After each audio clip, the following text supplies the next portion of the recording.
Meu nome é Maria Cecília, eu sou presidente da AFAG, Associação dos Familiares, Amigos e Portadores de Doenças Graves. Em primeiro momento, eu gostaria muito de agradecer a presença de vocês aqui para que a gente possa discutir um assunto tão importante na vida, né, dos pacientes do Brasil e acho que de todo o desenvolvimento técnico, científico, e que a gente precisa, acho que, intensificar esses debates para que a gente realmente tenha uma evolução sobre o assunto. Bom, eu vou falar aqui mais como na visão do paciente, né? Enquanto presidente de uma associação e vem do lado do paciente, o que a gente percebe? Toda a angústia, as dificuldades, seja de acesso, né, de fazer parte de estudos clínicos no Brasil, e também de conseguir ter acesso a novas terapias. Eu acho que isso é algo que vem crescente, essa angústia, essas dificuldades. Então, eu estou aqui não como uma expert no assunto, longe disso, mas realmente uma pessoa que também deseja saber, né, o que a gente pode fazer para melhorar essa situação. Então, eu acho que é muito importante esse debate, saber aonde estamos, quais são todos os problemas que envolvem essa situação, né? Aonde queremos chegar e o que precisamos fazer. Nós contamos, o que a gente vê ultimamente, são muitos entraves. Entraves burocráticos para se aprovar uma pesquisa no Brasil, entraves em razão de falta de incentivo, tanto incentivo financeiro, e eu acredito que a falta de incentivo também é com a capacitação de profissionais, com investimento, incentivo na área de pesquisa. Eu acho que o Brasil tem profissionais reconhecidos mundialmente e que, infelizmente, em muitos casos, deixam a pesquisa por não ter nenhum incentivo, por não ter nenhum amparo. E isso realmente é muito triste. Ou seja, a gente tem muito potencial, né, mas a gente conta com entraves que, em alguns momentos, a gente pensa que é intransponível, né? Seja pela burocracia de aprovar um estudo, que às vezes demora muito, seja por entraves legais que acabam deixando de ser interessante para alguns laboratórios, algumas indústrias de fora, virem fazer alguma pesquisa aqui e, com isso, a gente se tornar também pioneiro e poder ter essas novas tecnologias desde o início, né? Então, às vezes, eu entendo que o excesso de protecionismo da legislação acaba também podendo prejudicar aqueles pacientes que lutam, talvez, a única alternativa que eles têm, né? Aquele direito de tentar.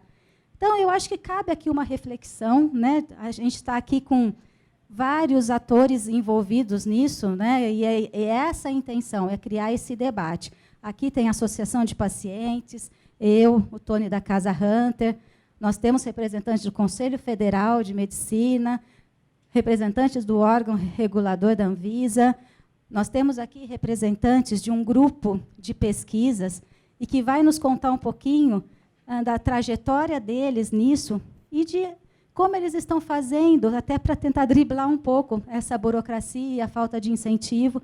Nós temos representante da indústria, e eu acho que pode ser, então, um debate muito proveitoso para todos. Eu não vou me estender, porque, como eu disse, eu estou aqui como uma leiga, que eu também quero saber bastante sobre o assunto, né? A gente vê do lado que está do paciente, as angústias, as aflições.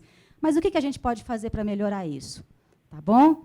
Então, espero que a gente tenha um bom debate. E agora eu vou passar a palavra para o meu parceiro aqui, o Anthony Dai, da Casa Hunter, tá? E depois ele vai passar para os outros palestrantes. Muito obrigada. Obrigado, Cecília. Boa tarde a todos. Uma honra estar com todos vocês. A gente vai compartilhar um pouco do cenário das doenças raras referente à pesquisa clínica no Brasil. Por que o interesse de pesquisa clínica quando a gente fala de doenças raras?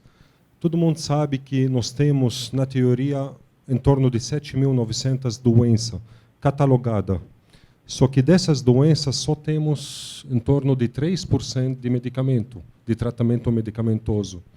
Como hoje a associação de pacientes, médicos, geneticistas conseguem trazer um pouco de esperança para essas famílias é buscando novas tecnologias, trazendo para o Brasil novas alternativas, uma esperança de tratamentos novos. E para isso, a gente vai lá fora, tenta convencer biotécnicas novas, indústrias, para trazer as pesquisas clínicas para o Brasil. Só para vocês entenderem, nós temos hoje no mundo em torno de 1.200 pesquisas clínicas para raras acontecendo no mundo todo.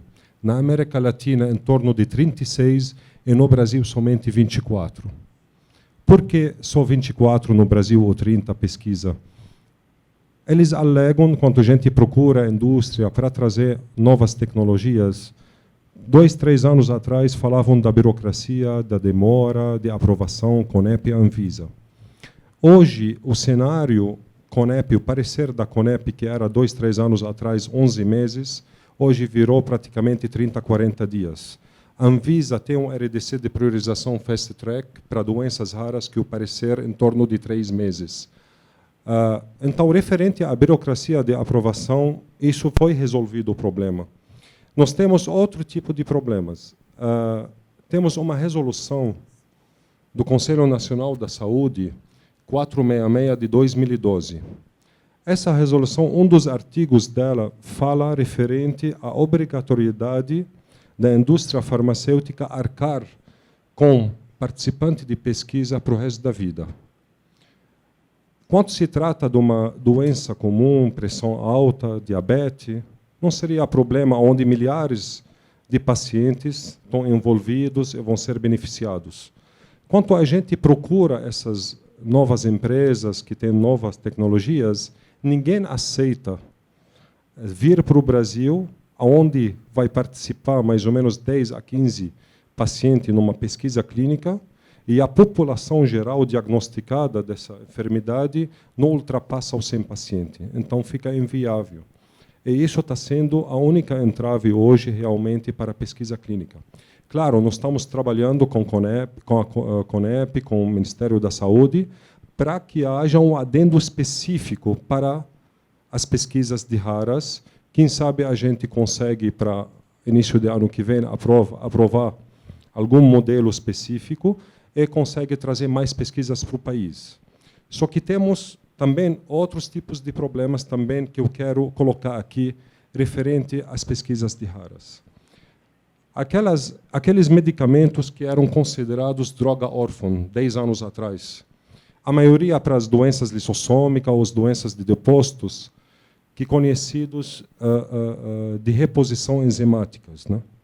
Hoje nós temos uma parcela grande desses medicamentos, novas tecnologias, medicamentos novos, não é somente biosimilares, medicamentos mais avançados, que também querem entrar para a pesquisa clínica ou para o registro na Anvisa.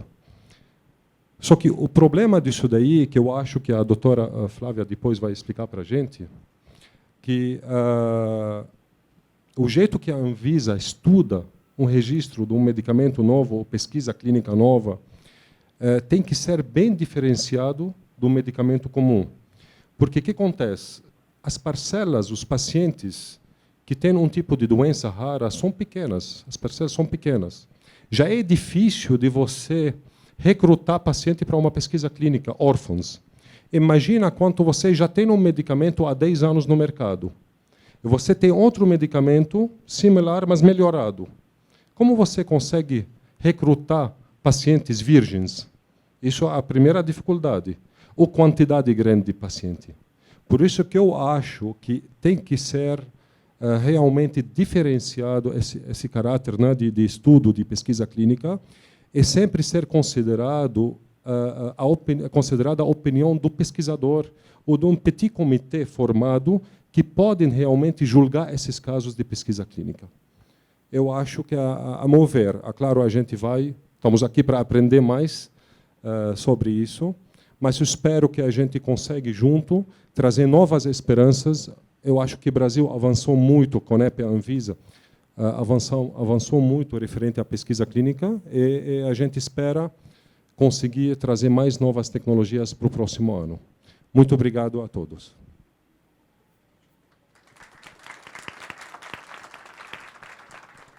Bom, seguindo a ordem, agora nós vamos passar para a doutora Cacilda, ela é representante do Conselho Federal de Medicina. Eu gostaria de que ela também se apresentasse, por favor.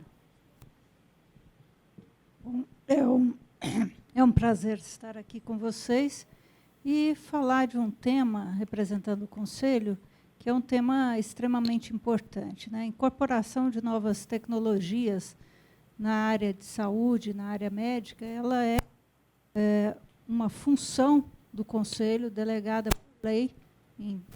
Nós temos a Lei 12.882, temos a Lei 3.268 de 1957, que delega ao Conselho Federal a função de autorizar uma nova terapêutica, um novo procedimento e garantir que o médico que atua na realização dessa nova terapêutica, esse novo procedimento, tenha capacitação para isso.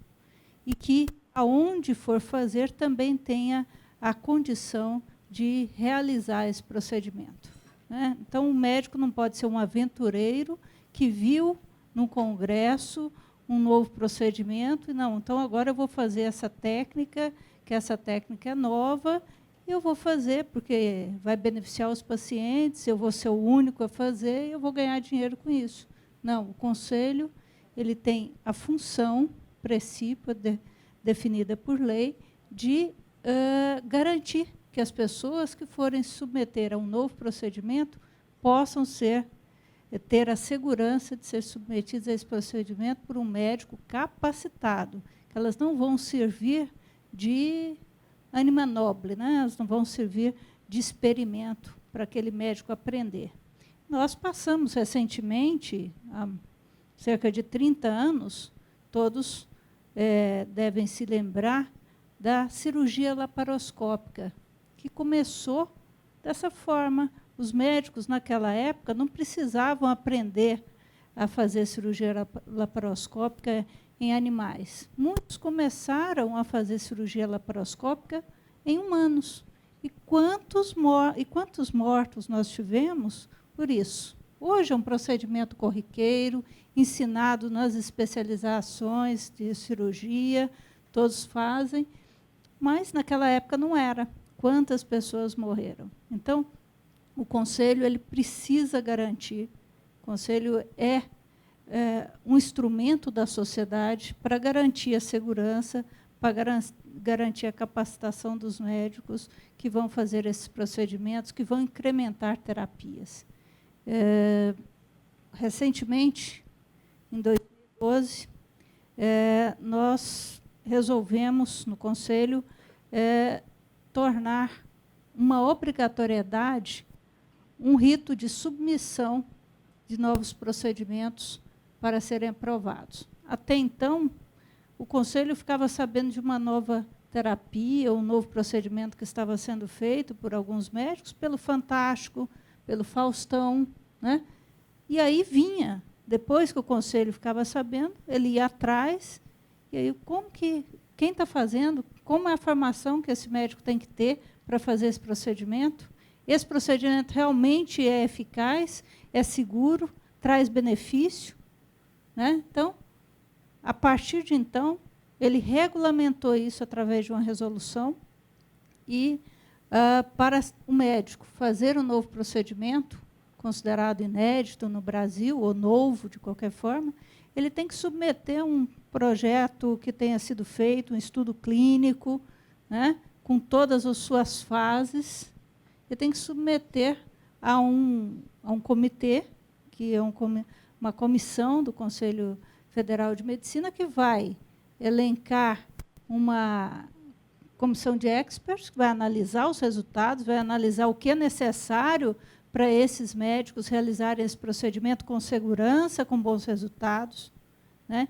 Então, essa é a preocupação do Conselho Federal de Medicina com relação ao surgimento de novas terapias, de novos procedimentos, para que eles sejam feitos realmente com segurança e que tenham benefícios para a sociedade. De forma alguma, o Conselho quer atravancar ou inibir os avanços tecnológicos que são necessários. A medicina avançou enormemente nos últimos 50 anos, porque muitos ousaram fazer coisas novas, né? Então, é importante que isso seja mantido, seja incentivado, inclusive com financiamento público, né? De forma que a sociedade venha a se beneficiar como um todo desses avanços, mas sempre com segurança. Eu acho que a questão burocrática é necessária, né? É necessário ser cartorial, é necessário seguir as leis, é necessário seguir as leis, mas não é necessário que isso demore meses ou anos, né? Então, eu acho que nós podemos ser mais céleres. Eu acho que a Anvisa tem feito isso, nós temos trabalhado para isso, de forma que a sociedade se beneficie, mas que se beneficie com segurança. Agora eu vou passar a palavra à doutora Flávia, representante da Anvisa. Boa tarde a todos. Eu gostaria de agradecer esse convite, porque eu acho que o que a gente tem aprendido ao longo desses anos é que a gente realmente precisa de se aproximar da sociedade para que a gente possa encontrar os caminhos para realmente melhorar o cenário do nosso país, melhorar o cenário de inovação tecnológica. E, assim, a gente estando de forma separada, isso acho que ninguém vai conseguir achar uma solução. Então, assim, acho super interessante essa proposta, né, de Todos Juntos contra o Câncer. Eu queria, assim, que todo mundo entendesse que, antes de servidores, nós também somos pessoas, que temos parentes, que temos colegas, que passamos também por essa situação. Essa situação do câncer, ela não, infelizmente, ela não é específica, ou felizmente, não sei, ela não é específica de uma classe específica. Então, está realmente todo mundo envolvido. Eu acho que o importante é a gente entender que são vários elos. Tem o paciente, são os médicos, tem o governo, tem a sociedade, cada um entender o papel de cada um, tentar mostrar realmente o que tem feito e tentar aprender e tentar, cada um dentro do seu papel, tentar cada vez mais melhorar para a gente conseguir chegar a um ideal comum. Eu acho que todo mundo tem uma convergência em relação a esse assunto. Então, assim, não são partes separadas, acho que são elos unidos que a gente precisa entender onde está o trabalho de cada um. Eu trouxe uma pequena apresentação.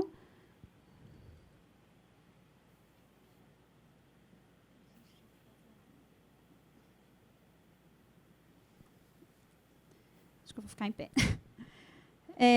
Só para mostrar um pouquinho para vocês, então, a pesquisa clínica do Brasil e a inclusão de novas terapias, né, como está hoje o cenário da Anvisa, o que a gente tem feito, como a gente tem trabalhado com a sociedade. Pode passar.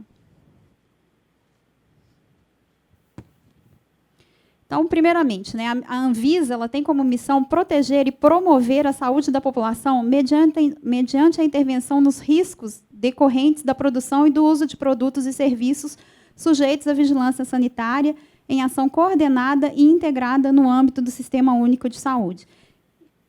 Pode passar, por favor.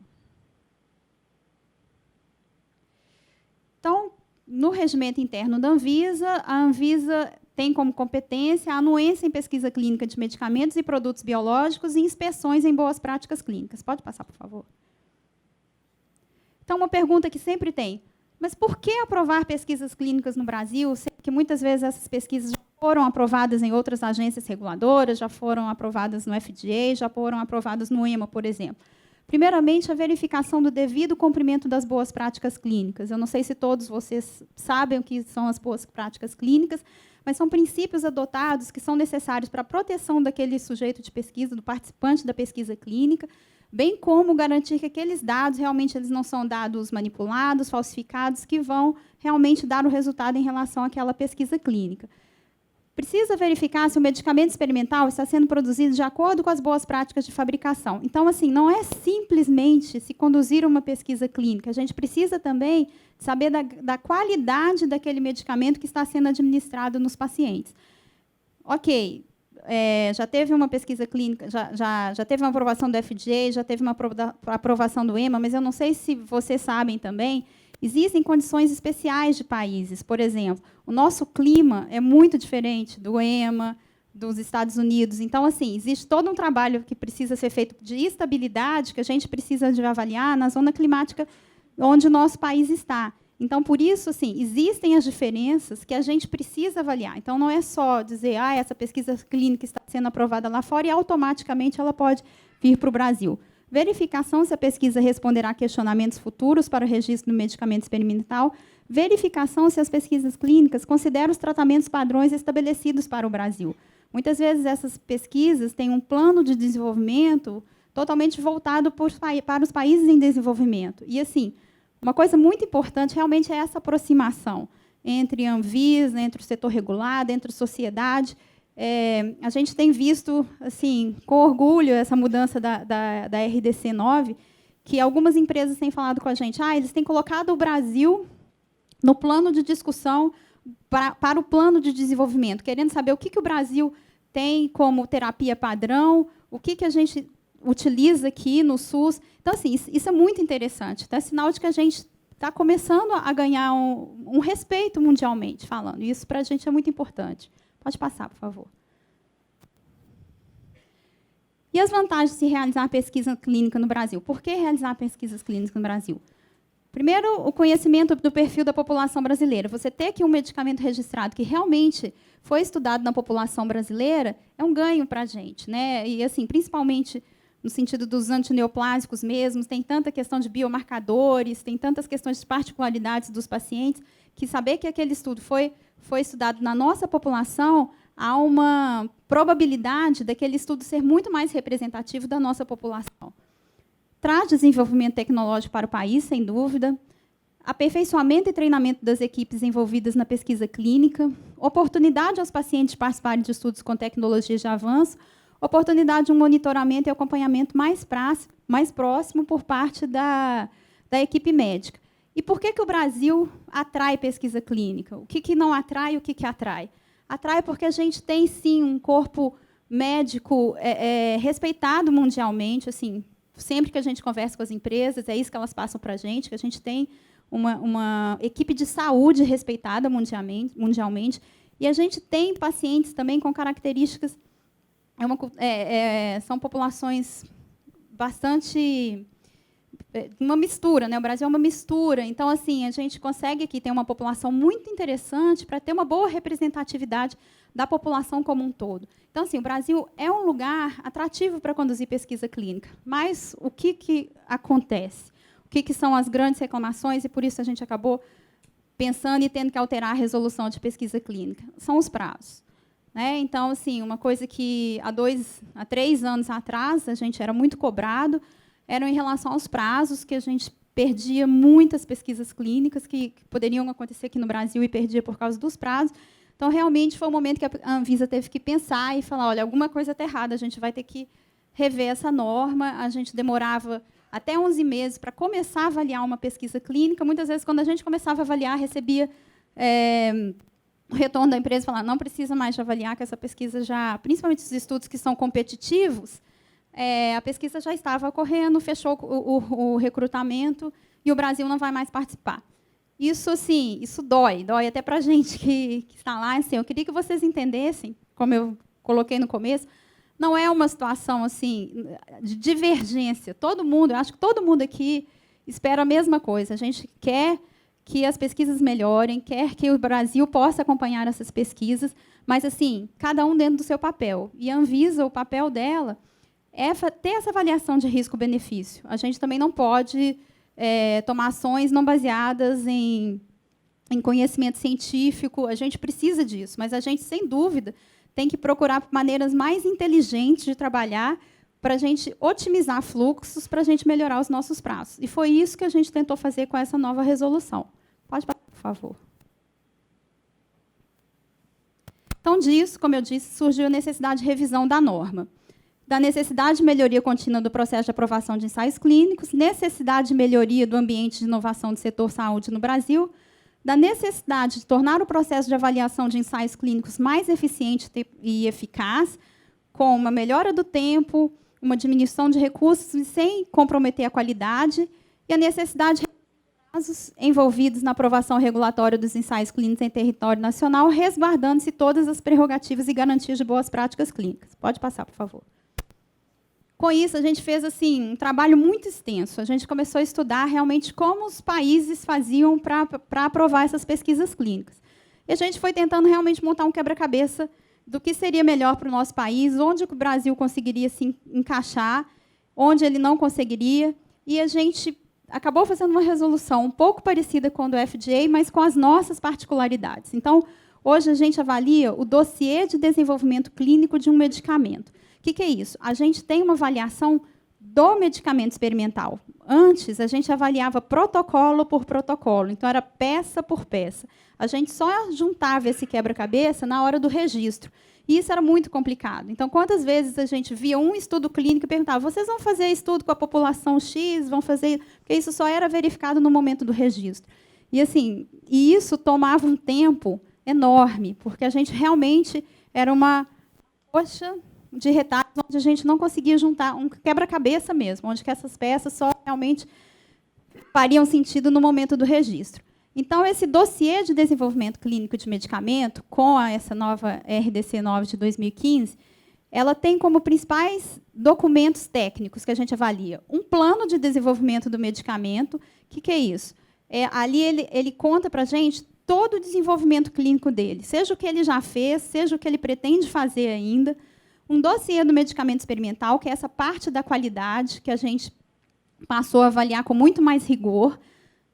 A brochura do investigador, que era um documento que a gente já avaliava, e os dossiês específicos para cada ensaio clínico. O que acontece? Hoje a gente aprova um DDCM, a gente pode aprovar 5 ensaios clínicos de uma vez só em um mesmo DDCM. Antes a gente aprovava protocolo por protocolo. Então, assim, isso fez com que a gente tivesse uma velocidade maior. Qual que é a diferença disso entre Brasil e o FDA? O FDA ele pede que o plano de desenvolvimento do medicamento ele seja atualizado anualmente. Por quê? Porque lá, geralmente, os estudos começam em fases bem iniciais. Então, assim, realmente esse plano, dificilmente ele vai para o FDA completo. Ele vem do comecinho, fase 1, aí vem fase 2. Para a gente, qual que é a realidade do Brasil? Geralmente, os estudos são fase 3. Então, assim, não precisa da Anvisa pedir uma atualização de plano de desenvolvimento toda vez. Esse plano não precisa ser completo. Mas, muitas vezes, ele chega aqui já completo, porque realmente é o final do desenvolvimento.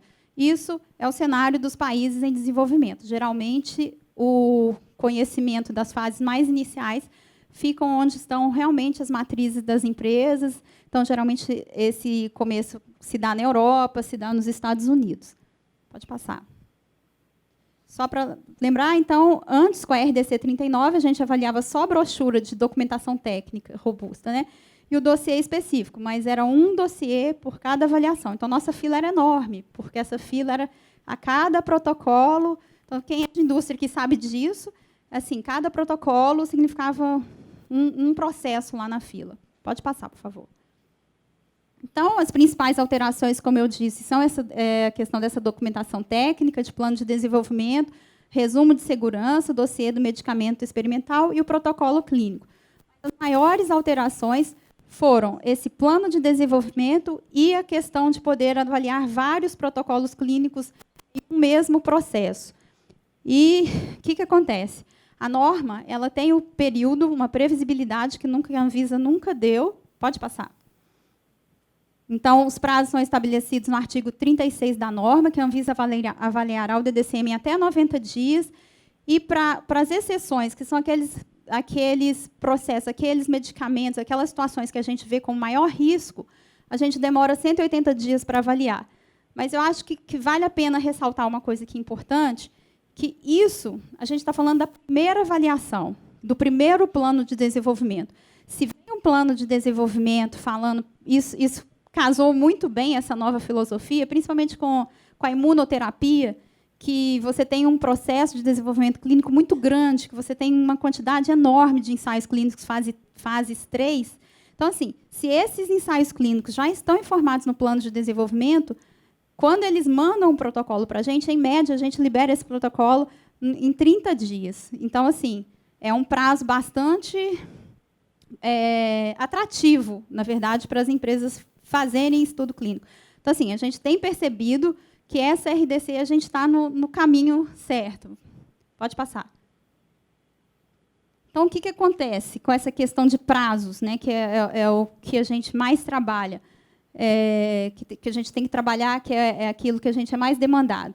A gente sabe que um prazo reduzido, a gente tem uma diminuição da qualidade, a gente pode ter um arcabouço regulatório frágil, uma diminuição da eficiência, o comprometimento da segurança, comprometimento da avaliação de qualidade, eficácia e segurança do medicamento experimental. Então, assim, esses prazos que a gente estabeleceu na norma, por mais que eles ainda, muitas vezes, muitas pessoas, principalmente para doenças raras, para medicamentos neoplásicos, onde há uma urgência muito grande, talvez eles ainda não sejam adequados, mas é o que, dentro da nossa logística, a gente consegue trabalhar hoje. E um prazo prolongado, é óbvio, diminui a competitividade do país, uma perda de acesso às inovações, perda de investimentos e perda de credibilidade da agência. Pode passar, por favor. Então, só para ver como que, assim, de alguma forma, a gente está no caminho certo. Em 2015, a gente teve um aumento de 20% em relação aos ensaios clínicos após a aprovação da RDC 9. E até dia 23 de nove de 2016, eu fiz esse levantamento, a gente tinha 202 ensaios clínicos autorizados a serem realizados no Brasil. Então, provavelmente, esse ano a gente ainda vai passar a 2015. Pode passar, por favor. Então, em relação aos antineoplásicos, o importante é a gente ver que a maioria dos ensaios clínicos aprovados no Brasil são com antineoplásicos. 28,8% dos DDCMs que foram avaliados até hoje são de medicamentos antineoplásicos. Pode passar, por favor? Então, aqui, eu não vou... Só para ter uma ideia, nós temos 32 ensaios clínicos aprovados com medicamentos antineoplásicos.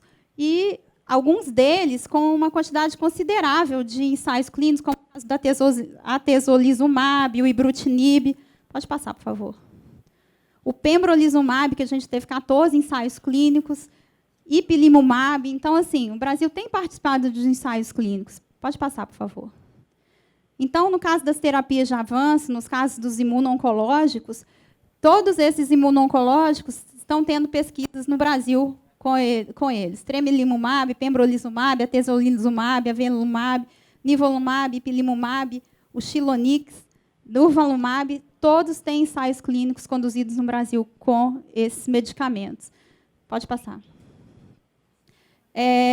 Então, assim, isso que eu estou falando, a gente tem uma consulta, isso é público, tem uma consulta no site, eu só peguei as informações e deixei elas juntas. Mas, assim, qualquer pessoa pode consultar no site da Anvisa os ensaios clínicos autorizados. Pode passar, por favor. Então, a Anvisa assume esse compromisso. É óbvio, a gente pensa, estamos no ideal? Não. Com certeza, a gente não está no ideal ainda. Tá? Ainda tem muitas coisas, mas, assim, com certeza, essa RDC ela foi muito planejada. E o importante dela é que ela foi muito trabalhada com a sociedade. Não foi uma coisa imposta pela Anvisa que não houve participação. E isso que a gente aprendeu muito. Então, assim, a gente tem que ter realmente transparência nas ações. O processo precisa ser participativo, que cada um entenda o seu lado, que cada um entenda a importância nessa cadeia. Interações com o setor regulado, as associações, nós atendemos reuniões no parlatório, SAT, que são os e-mails, participação em eventos. Precisamos ter previsibilidade e essa avaliação ela tem que ser utilizada sem perda da qualidade. A análise tem que ser baseada em risco. Então, era isso que eu tinha que falar. Muito obrigada, gente. Muito obrigada, doutora Flávia. Eu gostaria de agradecer a doutora Cacilda, e depois nós vamos abrir para algumas perguntas. Agora, quem vai falar é a diretora da Interfarma, representante da indústria, a doutora Maria José. Boa tarde a todos. Gente, desculpa, viu? Diz que anjo não tem costa, mas eu não sou anjo, não. Mas eu vou tentar ficar em pé para me falar para todos. Antes de começar a falar, Flávia, eu estava numa mesa há pouco e eu senti muitas faltas lá. Porque você devia estar lá para a gente conversar um pouco também lá. Mas o que eu quero dizer é assim, porque eu quero te perguntar. Eu conheço o processo regulatório bastante, né, de dentro da casa, já fui de lá e tudo, e este aqui, especialmente, eu avalio que ele é um processo importantíssimo de construção, e o DDCM, eu acho também que ele é um avanço importante, porque a gente olha a pesquisa assim, lá de cima, né? Você olha tudo que vai acontecer naquele produto, na hora que ele chegar na mão do técnico, depois que ele chegar no mercado. Mas eu quero saber, de verdade, se esse DDCM está sendo utilizado para a avaliação do processo de registro. Porque ele tem tanta informação robusta e tanta informação importante que eu tenho a sensação que, quando tem aqueles atrasos de registro, contado aqueles atrasos naturais, que a gente já sabe do tempo, porque ele existe, a gente tem mais ou menos em torno, a gente acrescenta mais ou menos 5% de atraso em registro de produtos novos, para essa dificuldade da adesão da importância desse documento na análise do técnico, porque ele é feito num lugar, depois a análise é feita no outro. Na análise do técnico, na hora que ele vai conceder o registro. Essa é uma sensação que quem está de fora sente. E a outra coisa é que, em processos de submissão concomitante no mundo, submete ao FDA, ao EMA, e a várias autoridades, e ao Brasil, ao mesmo tempo, o mesmo produto. Vai ter o registro pela primeira vez. A Anvisa já antecipou algum registro em relação às outras agências, ou, num cenário desse, a agência espera primeiro uma autoridade sanitária fora, como o FDA ou qualquer outra, conceder o registro, para depois também encaminhar o registro aqui dentro? Essas duas perguntas eu queria saber se você pode me responder. Bom, em relação ao DDCM, a primeira coisa é que é um processo novo, né? A gente tem 1 ano e meio aí de norma, na verdade, o primeiro ensaio clínico autorizado via DDCM foi em julho do ano passado, então assim, é um processo muito novo mesmo. Eu acho que, assim, se tiver empresa aqui, acho que vocês podem falar, assim, né, comprovar o que eu estou falando. A gente tem feito reuniões em conjunto com o registro. Eu acho que essa diferença ainda não deu para notar no registro, até porque, assim, o que a gente avalia, mais ou menos, demora uns 5 anos até chegar no registro. É óbvio que tem as exceções, mas, assim, contando que a gente avalia o ensaio clínico para que ele seja, para comece a ser avaliado, para que depois ele possa ter os resultados que vão ser avaliados na Anvisa. Mas, assim, a Anvisa está muito comprometida com essa questão de pesquisa clínica, conversar com a área de registro, mas isso é novo tanto para a pesquisa clínica quanto para a área de registro, e a gente realmente tem pensado mecanismos de como essa avaliação da pesquisa clínica, de avaliação, porque é um processo, principalmente em relação aos dados de qualidade. Então, assim, os dados que estão na pesquisa clínica, eles ainda não são suficientes para registrar um produto, mas eles são uma etapa para se registrar. Então, assim, até algumas empresas já começaram a conversar isso com a Anvisa, até de tentar mostrar, olha, isso até esse ponto vai estar pronto, até esse ponto não vai estar pronto. Então, assim, a gente tem conversado muito com isso. Tivemos uma conversa com empresas e com a gerente geral, que também preocupa com isso, e a ideia é justamente essa. O propósito do DDCM veio para isso, veio realmente para linkar o registro com a pesquisa clínica. E a gente tem percebido que a gente está no caminho certo.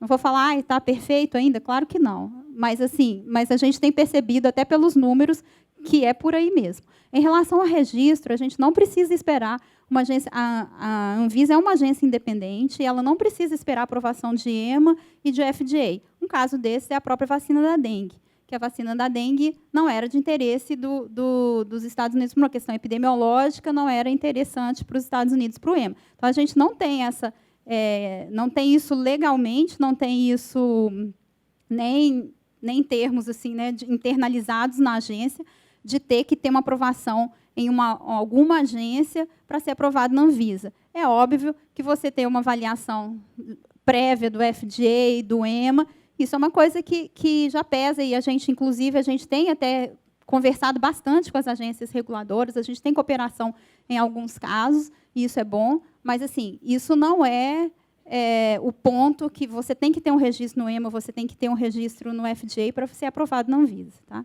Eu preferiria que a gente pudesse continuar nas apresentações, porque depois a gente vai abrir para debates. Tá bom. Tudo bem? Tudo bem, eu vou ser rápida. Eu trouxe uma apresentação, mas eu vou ser rápida, já que eu gastei parte do meu tempo conversando com a Flávia. Pode passar, por favor? Aqui, a Interpharma, só para apresentar para vocês, eu peço licença, nós somos uma associação de indústria de pesquisa e inovação, e temos 56 associadas, são essas as nossas associadas. Pode passar? Detemos mais de 50% do mercado, dividido dessa maneira.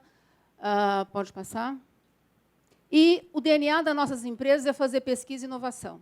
Né? As nossas empresas, o seu negócio de primeira linha, a primeira coisa que a gente faz é isso. E investimos de 12% a 16% do faturamento anual em pesquisa, e fica em torno de 120, 160 bilhões de dólares são investidos no mundo, né, para pesquisa. Pode passar?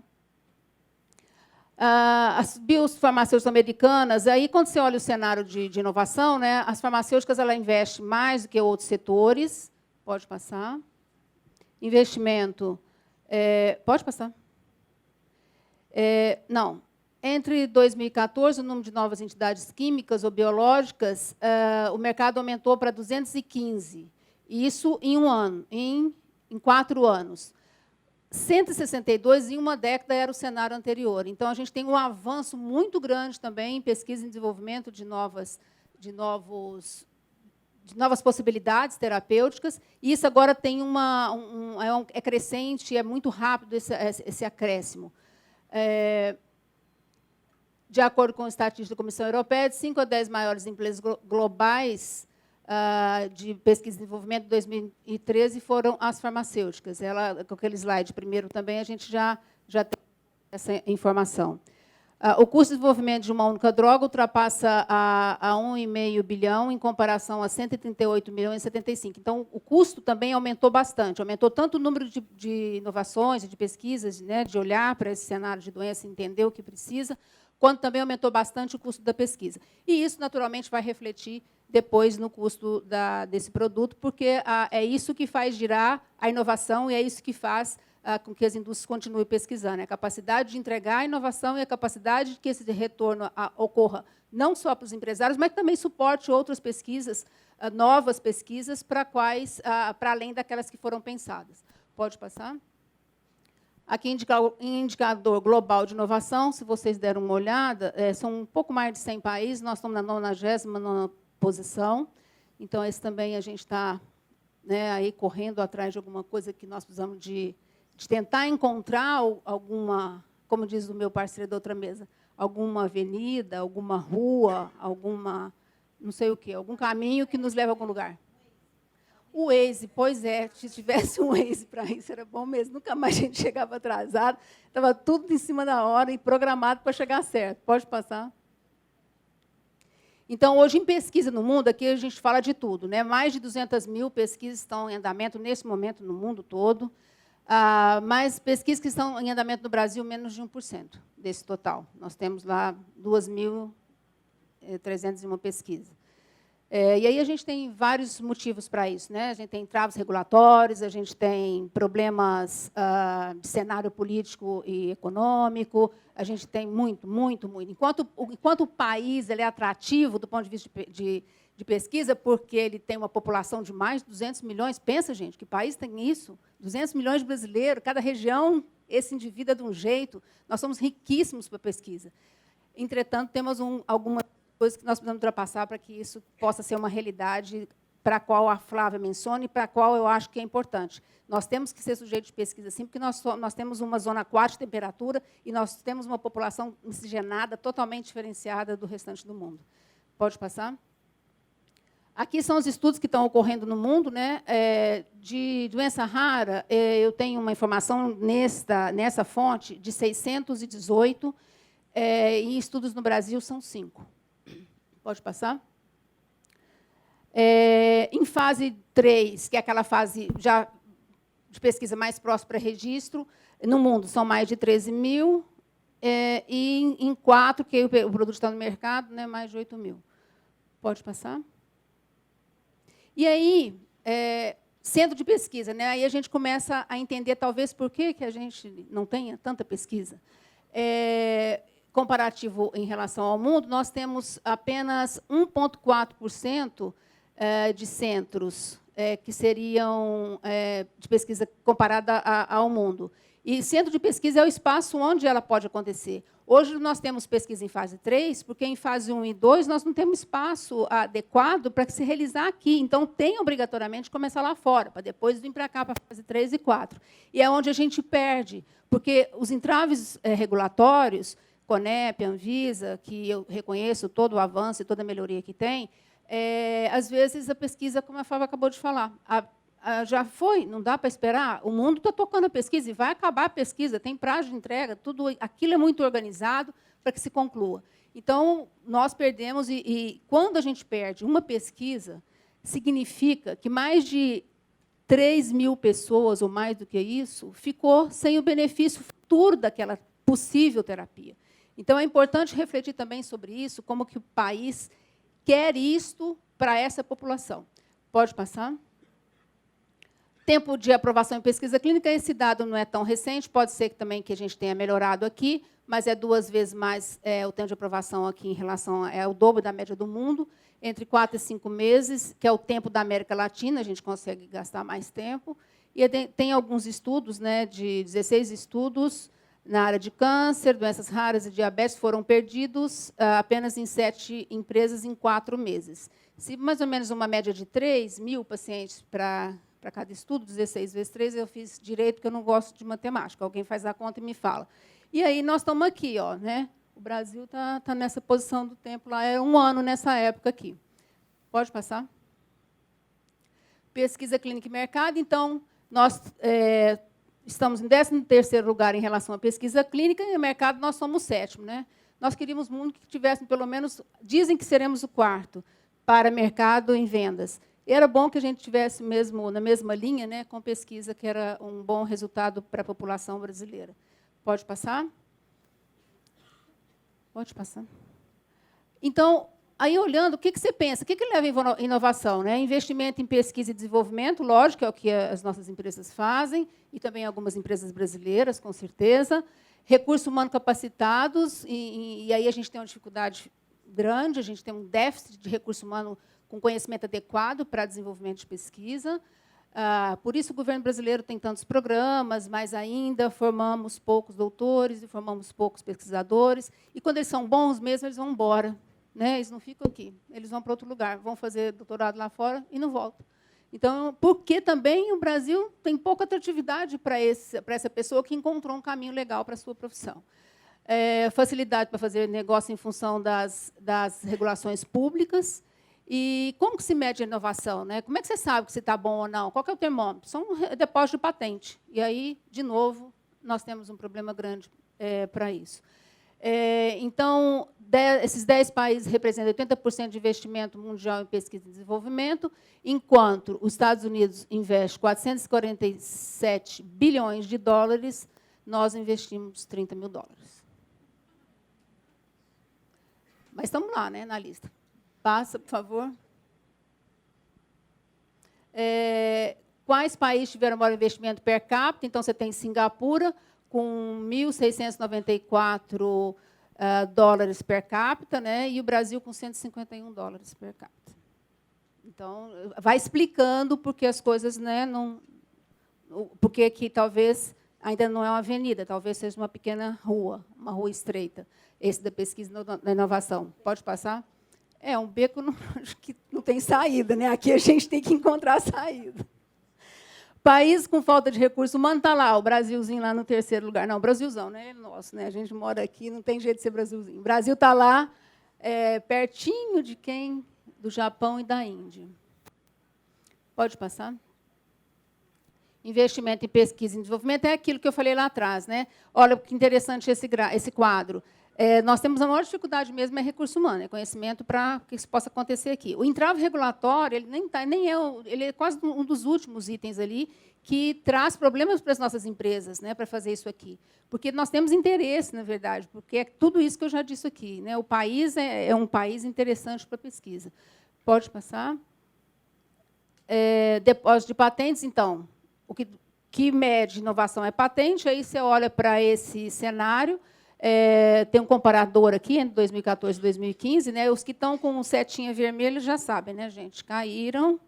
E o Brasil ocupa o ranking do 25º lugar, e ele conseguiu ainda, em 2015, ter uma redução de mais 5,7% na sua posição de ranking aqui mundial. Pode passar? O depósito de patentes, aqui é um mapa bem didático, onde está mais colorido, é onde tem mais. E aí o Brasil, vocês estão vendo que eles estão ali mediano, os vizinhos ali estão pior um pouquinho. E o cinza é onde tem muito pouco. Pode passar?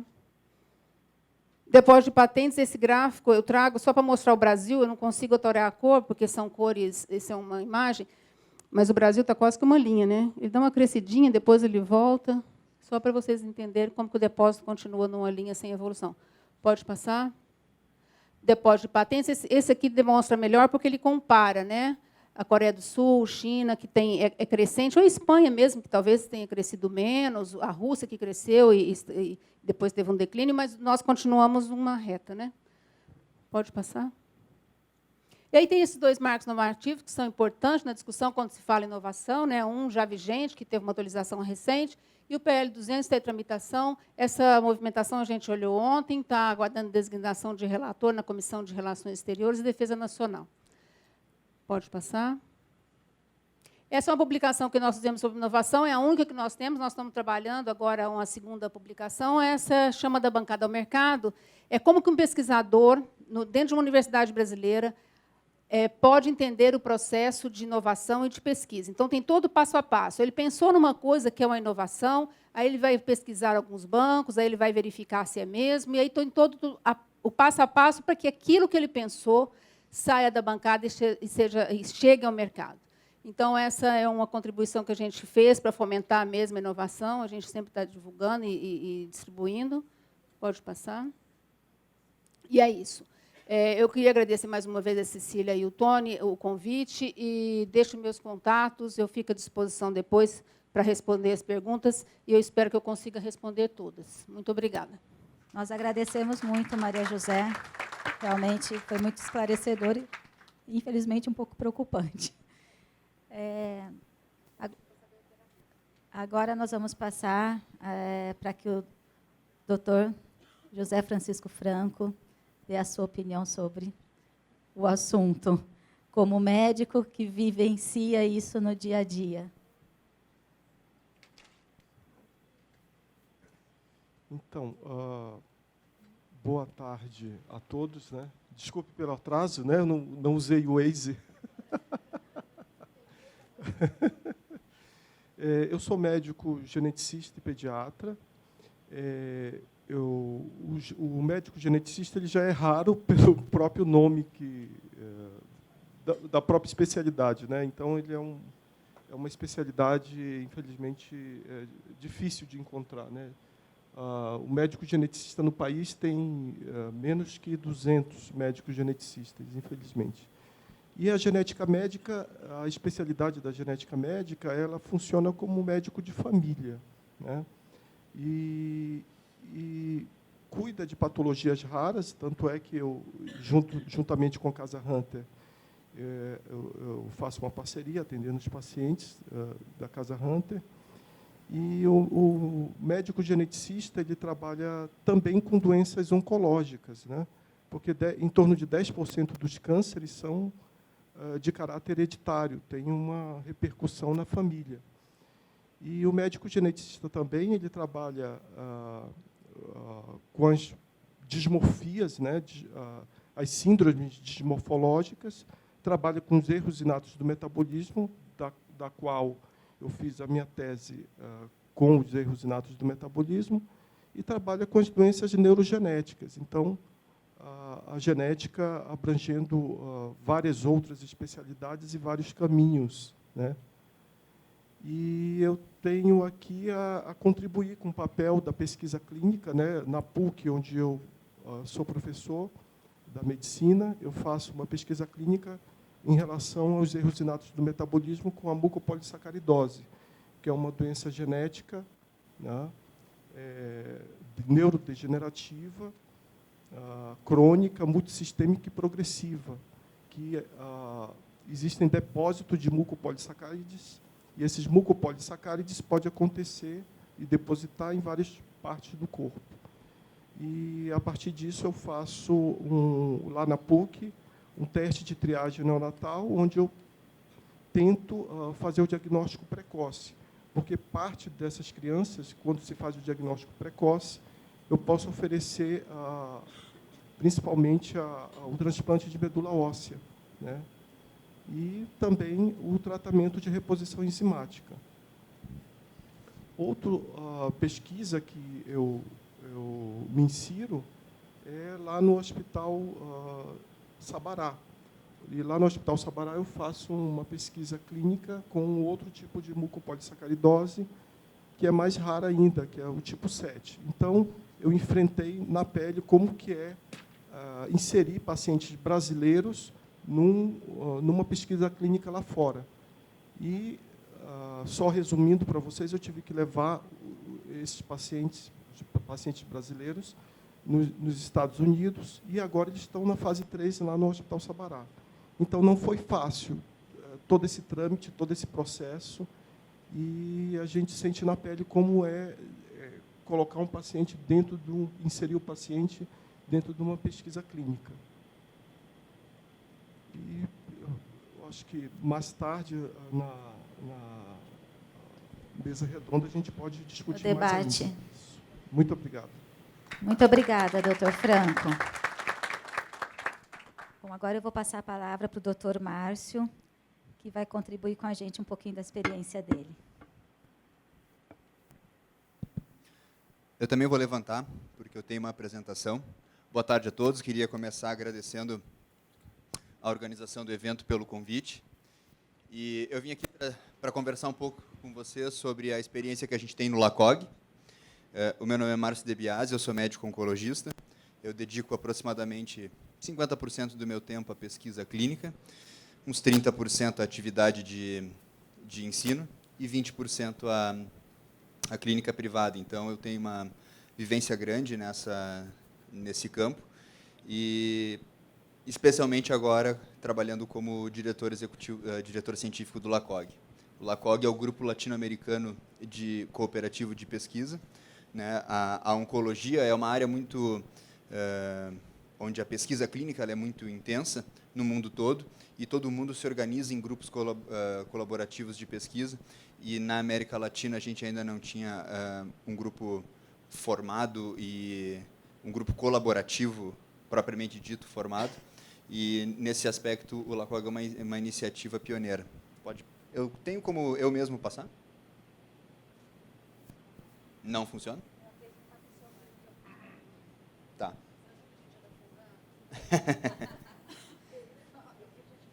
Oi? Não, é para passar o... Não, essa aqui está bem. Então tá, pode passar? O LACOG, então, foi fundado em 2008, tá? Sendo por médicos oncologistas de diferentes países da América Latina, sendo uma organização sem fins lucrativos, cujo objetivo é desenvolver a pesquisa clínica e o ensino médio continuado na América Latina. Pode passar? Uma coisa importante aqui no LACOG, a nossa sede é no Tecnopuc, em Porto Alegre, e a gente tem aqui toda a estrutura para planejamento e condução de pesquisa clínica.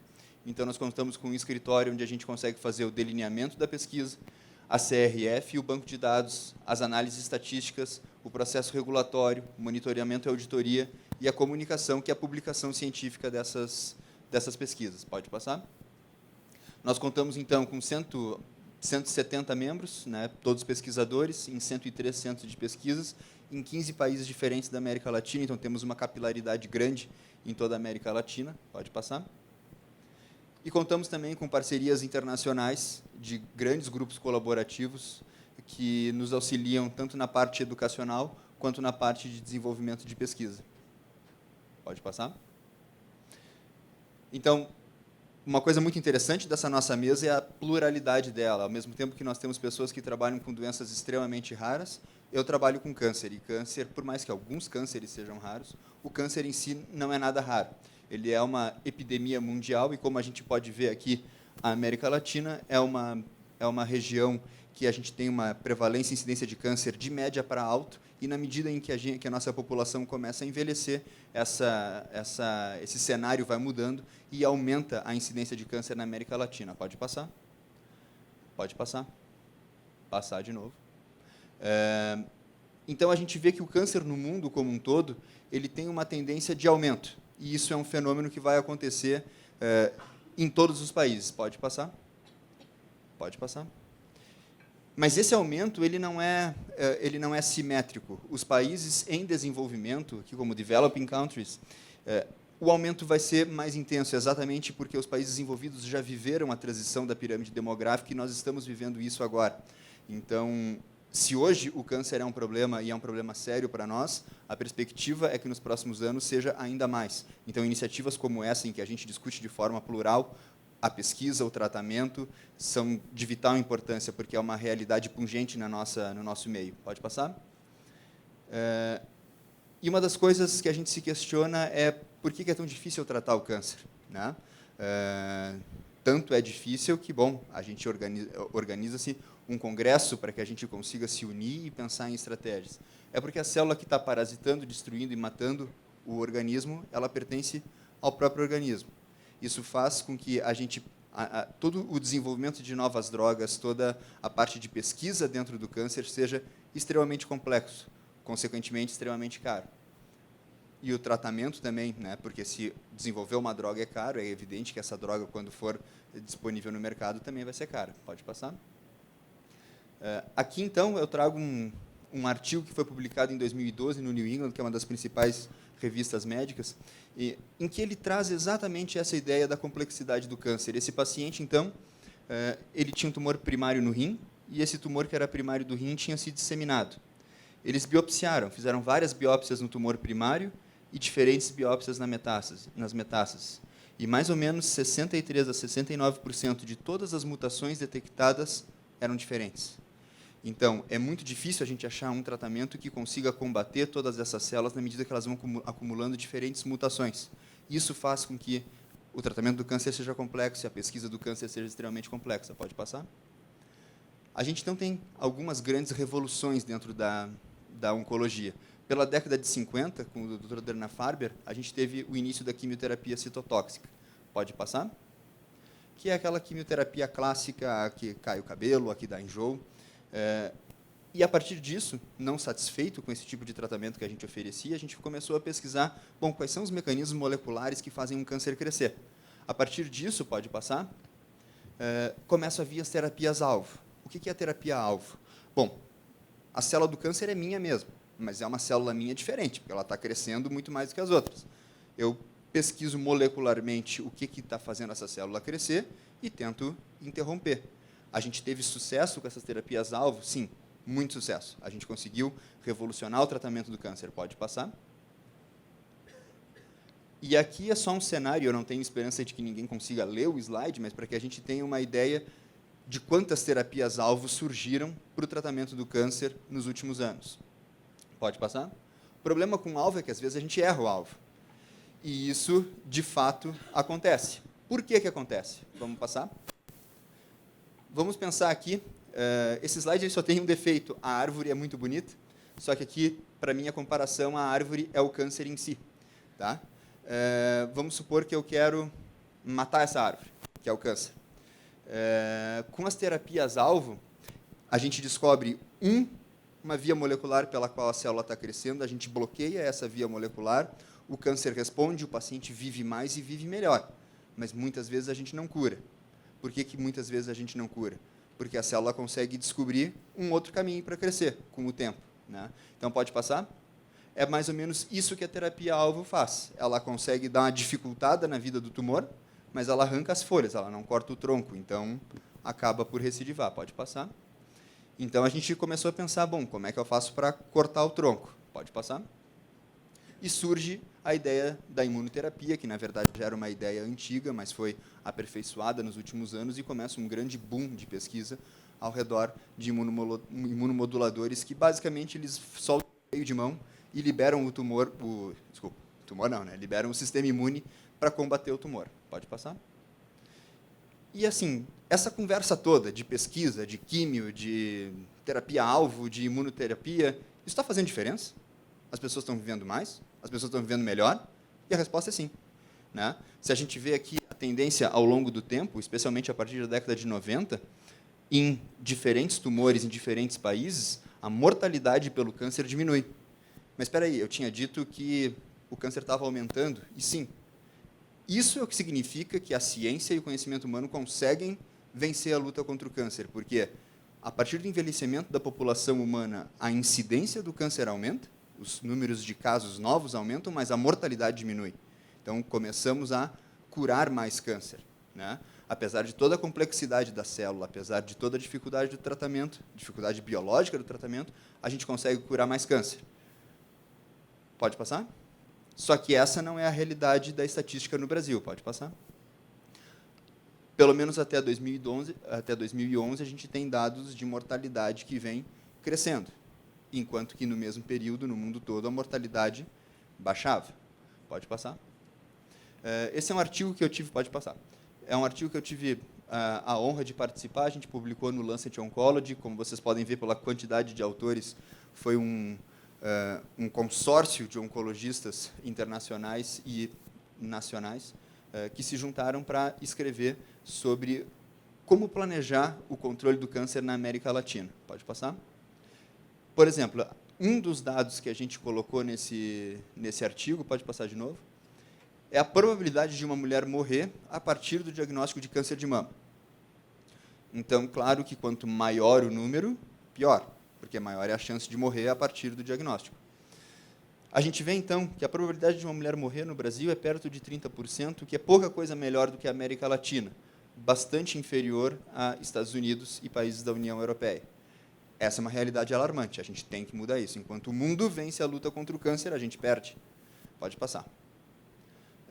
Esse é um artigo em que eu sou o primeiro autor, a gente publicou ele agora em julho de 2016, e foi o artigo mais lido no mês de julho do JGO, que é o Journal of Global Oncology, um jornal que é vinculado à ASCO. A ASCO é a American Society of Clinical Oncology. Então, é um artigo de grande impacto em que a gente estima as mortes prematuras em virtude da falta de tratamento anti-HER2 no sistema público de saúde. O que é isso? Vocês têm uma ideia de qual é a probabilidade de uma mulher ter câncer de mama ao longo da vida?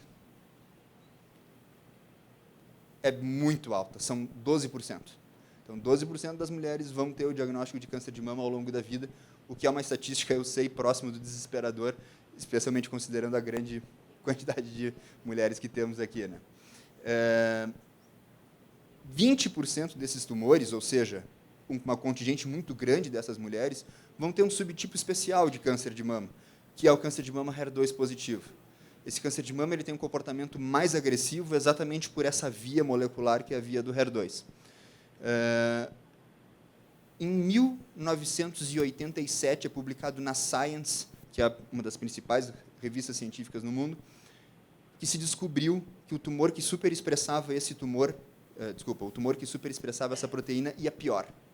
Em 2001, é publicado um anticorpo monoclonal, que chama de trastuzumab, que era capaz de fazer com que as mulheres que tinham esse tumor disseminado, ou seja, o tumor era incurável, mas com a utilização desse anticorpo, que é específico contra essa via molecular, a sobrevida dessas mulheres aumentava. Né? Agora, em 2015, sai publicado um estudo chamado Cleópatra, que mostra que se a gente bota 2 anticorpos monoclonais, né, o trastuzumab mais o pertuzumab, essa sobrevida aumenta mais ainda. Mas no sistema público de saúde isso não é fornecido. E esse é um assunto que é muito importante para mim, porque dentro da minha formação eu passei 1 ano trabalhando com a doutora Olopade em Chicago, onde eu fiz o meu doutorado, e me subespecializei em câncer de mama. Então, toda quarta-feira de manhã, eu atendo num ambulatório do SUS, onde são mais ou menos 40 a 50 pacientes com câncer de mama, só câncer de mama. Claro que não sou eu que as vejo pessoalmente, né? É um serviço de residência médica. E a gente vive essa situação todo dia, que é ter o tratamento disponível, mas não poder dar. Pode clicar? Então, assim, a gente fez todo tanto o meu mestrado quanto o meu doutorado foram na parte de bioestatística e epidemiologia, então eu tenho um foco de pesquisa nisso e também por isso que acabei me transformando no diretor científico do LACOG. A gente estimou quantas mulheres vão ter o diagnóstico de câncer de mama metastático HER2 positivo em 2016. Vão ser 2.008 mulheres. Assim, ó, daqui 2 anos, quantas vão estar vivas se a gente tratar com o que tem no SUS, que é só quimioterapia? Vão ser 808. Se eu tratar com quimioterapia e trastuzumab, lembrando que essa evidência existe desde 2001, já seriam 1.408 vivas daqui 2 anos. E se a gente usar a terapia padrão 1.576 mulheres. Então, esse artigo foi um artigo de grande impacto e a gente realmente quer trazer a discussão, porque não se trata aqui de a gente apontar culpados, mas a gente tem que ser todos juntos contra o câncer. A gente tem que sentar e, como sociedade, pensar o que a gente vai fazer. Eu ainda hoje comentava com a Fernanda o caso da Anne Mary Rogers. Vocês podem pesquisar, tem um documentário da CNN sobre ela. Quando foi lançado o trastuzumab, há anos atrás, o sistema de saúde inglês ele é todo público. E aí eles têm, assim, eles são muito ingleses, né? Eles reconheceram que o tratamento era efetivo, mas também reconheceram que não teriam dinheiro para pagar o tratamento. E aí ela recorreu, entrou na justiça, ganhou na primeira corte, na segunda corte, na última corte, só que quando ela ganhou a última corte, ela tinha falecido. E aí esse caso gerou uma grande comoção nacional, um plebiscito, e eles optaram, então, por aumentar o imposto e negociar com a indústria a redução do preço para que pudessem fornecer a medicação para a população. Então, esse tipo de coisa eu acho que tem que nos sensibilizar. Pode passar?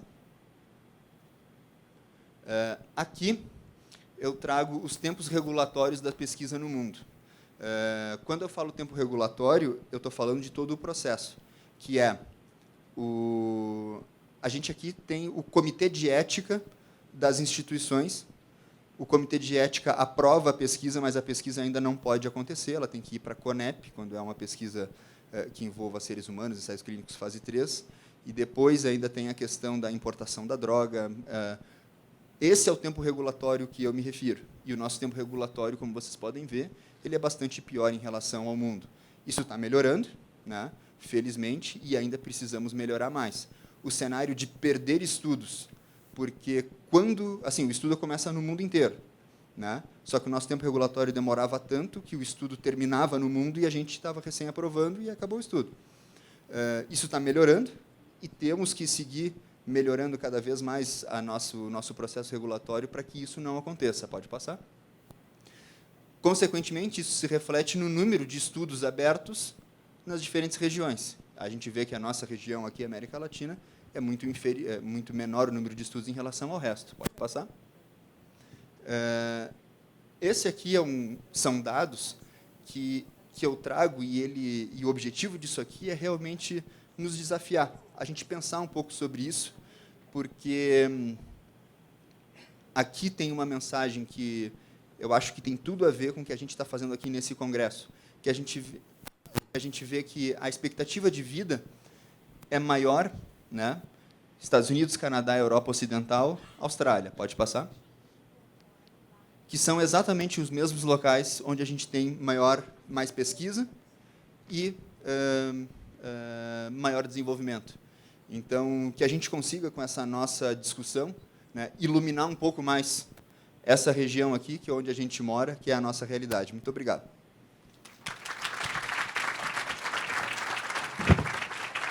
Gostaria de agradecer muito o doutor Márcio. Infelizmente, acho que aqui não existe essa comoção, porque não é uma vida que se perde, mas centenas de vidas todos os meses, em razão do não tratamento.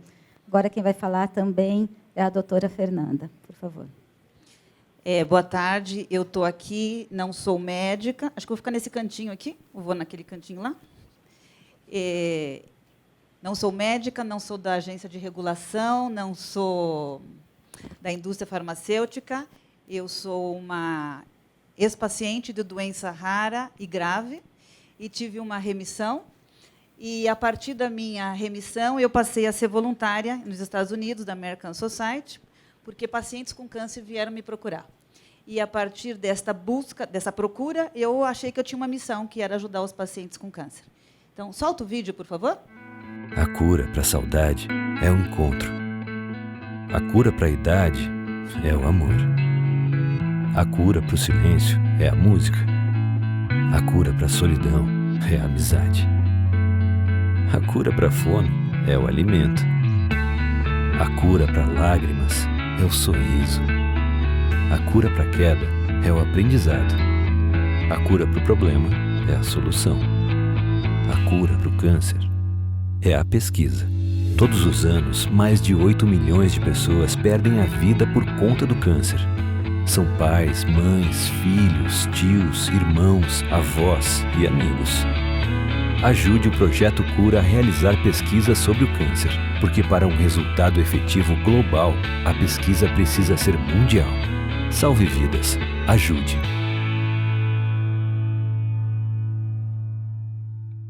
Então, a partir do momento que eu decidi ter o câncer como uma missão, eu fui procurada pela doutora Martine Picard, que é uma das pesquisadoras mais conhecidas no mundo, para ajudar os grupos latino-americanos a desenvolver essa conscientização da pesquisa na América Latina e de envolver as várias ONGs que dão assistência ao paciente, como também arrecadar fundos para a pesquisa, né? E aí nasceu o Projeto Cura. Próximo. Nós estamos aqui na corrida, o GPS está correndo.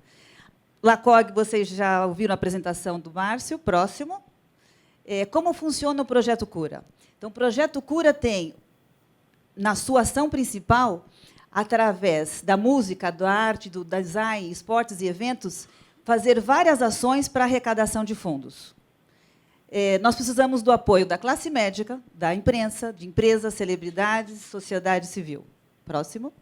A primeira fase do nosso projeto é o que nós estamos fazendo aqui hoje. É mostrar a marca do projeto para que vocês reconheçam em todo lugar, quando vocês estiverem, virem esta marca, que esta marca está fazendo conscientização, conectando e captando recursos para a pesquisa. Próximo. Nosso banner, por exemplo. Próximo. Na segunda fase, nós vamos ter as ações com as empresas e as ações com o público. Isso tudo é em paralelo. Próximo. As ações com as empresas, nós temos um vídeo institucional, que é o que está sendo lançado hoje. Nós temos o nosso site, www.projetocura.org, modelos de parcerias e licenciamentos, e uma doação através do imposto de renda, porque o LACOG é uma OCIP, qualquer empresa pode doar 2% do seu lucro operacional para uma OCIP. Próximo. Esse é o nosso site. Próximo. Esse é o modelo de parceria. Nós vamos poder fazer licenciamentos com empresas, onde a gente vai, através da nossa marca, arrecadar fundos para a pesquisa. Próximo. Esse é outro modelo de parceria. Se a gente tiver alguém da Visa aqui, ou alguém do Mastercard. Próximo. As empresas, através da doação, do abatimento de imposto de renda. Próximo. Os benefícios. Nós estamos criando um novo nicho de mercado e aumentando a venda de um produto, só que é um produto que ele é capital, mas ele é um capital que vai ser investido em pesquisa, né? Qualquer empresa que quiser associar a sua marca com o Projeto Cura, ela está associando a marca a uma imagem de grande apelo. Próximo. Hoje, o LACOG já está nessas regiões todas. Vejam que no Sul e no Sudeste a proporção é maior, e hoje, se nós tivéssemos mais dinheiro, essas populações poderiam estar sendo atendidas com tudo isso que vocês estão ouvindo dos benefícios da pesquisa. Próximo. As ações para o público em geral. Próximo. Nós vamos ter vários canais de rede social, além do site. Nós vamos ter música em YouTube, nós vamos ter fanpage, Instagram. Próximo. Nós vamos ter, na nossa linha online, produtos para serem adquiridos com a nossa marca ou a das parcerias. Próximo. Por exemplo, nós vamos poder ter capinha de celular. Próximo. Nós vamos ter camiseta. Próximo. Sacola. Próximo. A gente pode ter produtos de brinde de final de ano. Próximo. Caneca. Próximo. Toda a captação online vai ser através dos produtos que vão ser adquiridos. Você também pode ser um doador uma única vez. Você pode ter uma cota mensal, um desconto mensal. E todas as nossas atividades nas redes sociais também vão dar uma lucratibilidade. Próximo. Nós tivemos sábado nosso primeiro jantar em prol da pesquisa do câncer, que foi na Hípica de Porto Alegre. Um jantar lindo, maravilhoso. Se você entrar na nossa fanpage, vocês vão ver as fotos, com doações, com leilões. Próximo. Também nós vamos desenvolver uma atividade que é cocriação com os artistas, celebridades. A gente vai fazer eventos onde um artista vai fazer, por exemplo, um risco numa tela e as sobreviventes ou sobreviventes vão criar uma obra, e isso vai ser leiloado, e tudo isso vai ser revertido para a pesquisa. Próximo. A gente quer que todo mundo saia daqui nos ajudando, sendo um embaixador da nossa causa, entendendo que pesquisa salva vidas. Essa é uma causa vencedora, nós queremos medalha de ouro, e nós gostaríamos, próximo, que vocês entrassem em contato com o Projeto Cura. Nós temos um stand ao lado do Ballroom. O Projeto Cura também tem e-mail. Ou falem comigo, com a Laura, com o Márcio, com quem vocês quiserem, cartões, bolsas, tudo está aqui para a gente ser, como sociedade, unidos e não esperar que o outro faça. Cabe a nós termos essa cultura de ser solidários, filantrópicos, não só com dinheiro, com o talento também. Muito obrigada. Muito obrigada, Fernanda. Ótimo. Infelizmente, a gente tem um pouco do tempo aí restrito, mas eu acho que está sendo bem esclarecedor. E, como eu falei muito pouco no meu começo, até pela minha ignorância no assunto que eu coloquei, como que eu estou do lado do paciente, e até um lado muito confortável para se fazer perguntas também. Eu queria fazer uma pergunta, e depois nós vamos abrir aqui para perguntas, e eu acho que a gente poderia fazer assim, uma pergunta não mais do que 30 segundos, e uma resposta não mais que 2 minutos, para que todos aqui tenham como poder se comunicar de uma forma democrática. Porque se a gente demora muito numa pergunta, muito numa resposta, acaba um não conseguindo perguntar e nem ter uma resposta efetiva em outros casos. Doutora Cacilda, eu fiquei com uma dúvida, e realmente fiquei com uma dúvida do lado do paciente e realmente com a minha, talvez, ignorância em todo o processo. Mas, pela vivência que nós temos desse dia a dia e das dificuldades que um paciente vive e pelo que ele tem sido submetido diariamente. Então, quando a senhora me falou que uma das responsabilidades do Conselho Federal de Medicina é tomar cuidado para que médicos sem a devida capacitação, especialidade, comece a praticar determinados procedimentos, novas técnicas, que isso é realmente uma responsabilidade, uma preocupação do Conselho Federal.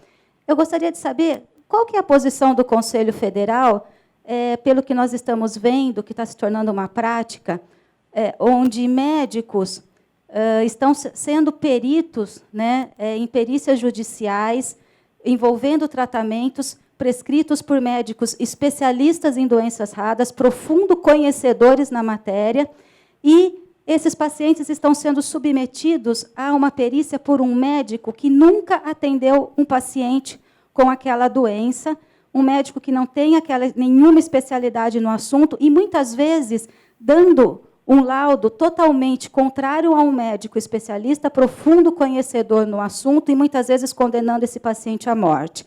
Eu gostaria de saber qual seria a posição do Conselho Federal de Medicina sobre isso. Bom, com relação à perícia médica, ela é uma especialidade também. Uma perícia, uma avaliação pericial, ela vai se servir de uma avaliação de um especialista na área ou não. Vamos supor um caso do INSS, um paciente que tem uma fratura na perna e vai lá no perito do INSS para que seja regularizada a sua licença de 40 dias. Doutora Cacilda, me meses. desculpa, até pela celeridade do tempo, eu vou ser mais objetiva ainda, até para que a gente responda a pergunta que muitos aqui querem a resposta. Eu tenho um paciente, por exemplo, com mucopolissacaridose, ou um paciente com doença de Pompe ou doença de Fabry, onde ele é atendido por médicos especialistas, profundo conhecedores e que vivem estudando essas doenças e tratando esses pacientes. Eles chegam para uma perícia, eles são atendidos por um médico que tem a especialidade de perícia judicial e cuja especialidade de formação é ortopedista. Ele não atende esses pacientes. Eu gostaria de saber qual é a postura do Conselho Federal com relação a isso. Porque, que eu saiba, existe o artigo 94 do Código de ética médica que diz o seguinte, que nenhum médico, na condição de perito, auditor ou assistente técnico, poderá alterar o tratamento prescrito por um médico assistente, salvo em raríssimas hipóteses, somente se for para beneficiar o paciente. Então, assim, seria mais esse caso concreto, até para a gente focar realmente no que nós gostaríamos de saber. Bom, nesse caso, o Conselho Federal de Medicina, ele dispõe como o médico responsável, o médico assistente, ele tem o direito de fazer a sua prescrição e o médico perito ele deve analisar essa prescrição e servir-se de uma opinião de um outro especialista ou do mesmo especialista para que dirima todas as dúvidas. Ele vai ser um analista da questão. Ele não pode, de forma alguma, passar por cima da opinião do especialista sem esclarecimentos de todos os casos. Se ele achar que aquilo requer mais algum tipo de esclarecimento, ele deve pedir ao médico assistente ou a um outro que tenha formação, no caso, pelo menos parecida àquele que fez o laudo inicial ou a prescrição inicial. É essa a orientação do Conselho Federal de Medicina. O médico perito ele não pode simplesmente, ao bel prazer, fazer uma negativa ou mesmo autorização, porque vai ser questionado também com relação a essa autorização pelas autoridades competentes. Muito obrigada. Por favor, quem gostaria de perguntar? Eu tenho uma pergunta à Flávia. Nós sabemos, referente ao Fast Track, que a Anvisa realmente conseguiu avançar referente à aprovação de pesquisa clínica e registro de medicamento para doenças raras. Eu gostaria de saber, além do Fast Track, que foi feito a priorização, o que mudou referente à metodologia de aprovação para doenças raras, dependente se é para pesquisa clínica ou registro de medicamento para tratamento de doenças raras. Mudou algo ou continua a mesma metodologia das outras doenças, das outras pesquisas? Eu acho que mudou, sim. Eu acho que a gente evoluiu nessa questão. A gente sabe que, muitas vezes, qual é o ideal de um estudo clínico? Né? Um estudo randomizado, controlado, com controle, tudo mais. E, muitas vezes, no caso de doenças raras, isso não é possível, porque não tem nem a quantidade de pacientes suficiente para você ter um controle. Então, assim, muitas vezes pode ter o caso de que a avaliação é com dados históricos mesmo. Existem estudos, existe um estudo N of One, não sei se você conhece, que é assim, estudando um paciente específico. Então, assim, o que a gente precisa, muitas vezes, nesses casos? Precisa, sim, da ajuda de ADOCs, que é o caso que a gente estava até comentando aqui, né? ADOCs, médicos especialistas numa determinada patologia, porque são doenças raras que você precisa de uma expertise maior em determinado aspecto. E, assim, o que está acontecendo, que eu acho que é o lado positivo que a gente estava discutindo, é essa aproximação do registro com a pesquisa clínica. Então, assim, muitas vezes o que poderia ser discutido numa fase mais avançada, a gente está discutindo numa fase prévia de pesquisa clínica. E aí eu só queria complementar aquilo que você estava falando da priorização. No caso de pesquisa clínica, são 45 dias a resposta. Tá? Doutora Flávia, eu também tenho uma pergunta. Quando a senhora começou a sua apresentação, realmente a senhora me disse do cuidado que deve se tomar com as pesquisas que são feitas fora, até pelo ambiente, né? O Brasil tem condições climáticas diferentes e tudo mais, então nem tudo que serve lá fora serve aqui. Mas o que a gente vê é que, basicamente, a gente vive do que é feito lá fora, né? Eu acho que, infelizmente, a nossa inovação é muito pequena e a gente vive realmente esperando o que é feito lá fora para que seja registrado aqui, né? E, logicamente, torcendo para que esses pacientes não venham a óbito antes de conseguirem se beneficiar. E acho que, na sua fala, eu entendi até que houve uma contradição, porque, embora, né, a senhora falou que existe todo esse rigor, né, que tem que tomar todas essas cautelas. Eu estou falando uma linguagem muito leiga, que eu estou, graças a Deus, na parte do paciente, então me permito isso. Mas eu também vejo que daí a senhora falou assim, não, mas veja bem, aí quando a gente tem uma pesquisa lá fora, que já tem a aprovação do FDA e do EMA, aí já é algo mais robusto. Ou seja, a própria Anvisa também se rende, né, a saber, talvez, a posição que ela ocupa e saber da importância desses órgãos regulatórios, né, para entender que, quando existe esse registro lá fora, isso dá uma segurança aqui. Então, eu acho que houve um pouco dessa contradição. E eu acho que realmente falta no Brasil, até para a gente querer chegar em algum lugar mais avançado, realmente termos a humildade de saber aonde nós estamos, né, e nos colocarmos naquele lugar, porque só assim que a gente pode avançar, né? Não adianta a gente achar que nós somos mais do que eles, porque nós não somos, né? Aliás, nós dependemos quase 100% do que vem de fora. Então, o que eu gostaria de saber, será que não, assim como existe talvez acordos de cooperação, o que se tira lá fora se tira aqui na Anvisa, né? Por que o contrário não é verdadeiro, né? Por que a gente, quando algo é registrado lá, não existe acordos realmente de cooperação? Parece que isso seja acelerado aqui no Brasil. Porque, via de regra, ele vai ser uma hora ou outra registrado aqui. Então, a própria experiência acaba nos mostrando que a parte climática, isso, infelizmente, não interfere, né? Então, eu gostaria só que a senhora me explicasse isso. Tá. Então, na verdade, talvez você não possa ter entendido direito o que eu quis dizer. Isso que eu estou falando, de parte climática mesmo, isso é uma coisa que sempre foi pedida. As empresas fazem, por exemplo, essa avaliação da zona climática mesmo, eles fazem para todos os países que eles querem registrar. A questão é o tempo que isso é solicitado. O que está acontecendo agora é que essas solicitações estão vindo antes. O que a gente está pedindo é antes, a gente quer saber do plano de desenvolvimento anterior, para que esse questionamento não seja no momento do registro. Isso vai ter.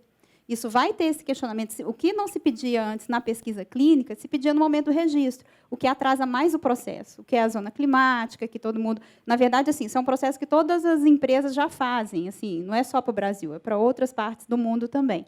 A questão dos tratamentos padrões que são utilizados aqui, só que, ao invés desse questionamento ser feito no momento do registro, isso está sendo feito no momento da pesquisa, para que não possa chegar lá no registro e a gente ter que falar, olha, você vai ter que voltar e vai ter que fazer agora um estudo clínico com esse tratamento que é utilizado aqui no Brasil. É isso que a gente está fazendo. Mas, assim, a exigência continua sendo a mesma.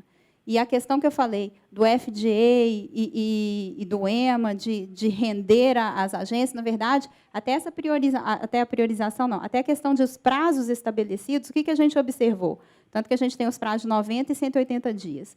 Os estudos nacionais, por exemplo, nós demoramos 180 dias para avaliar. Por quê? Porque ele não passou pela avaliação de nenhuma agência mundial. É óbvio que um protocolo que já foi avaliado por outras agências reguladoras, ele tende a chegar ao Brasil com menos questões para serem avaliadas, porque já tiveram outros olhares. É diferente quando esse olhar é só de uma única agência. Então, assim, isso fez com que até os prazos que estão estabelecidos na norma eles fossem diferentes. A gente tem o prazo de 90 dias e tem o prazo de 180 dias.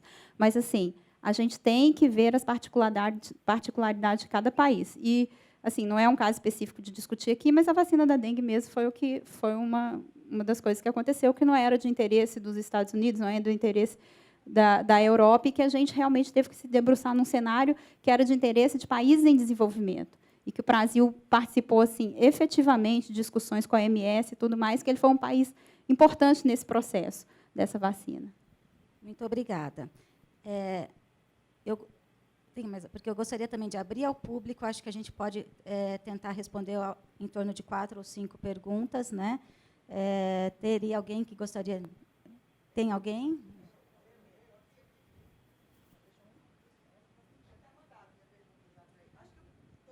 É essa pergunta que está aqui? Porque, olha só, desde o ano passado, que eu ouço todo mundo falar essa questão do trastuzumab, que já é usado como tratamento e aqui no Brasil ainda não é. E eu tive agora num seminário com a Defensoria Pública da União, só para resumir, a minha pergunta é o seguinte, por que a classe médica não entra via Defensoria Pública e obriga o Estado a fazer o tratamento da forma que tem que ser feito? Qual é a dificuldade? Por que a gente tem que fazer isso como paciente?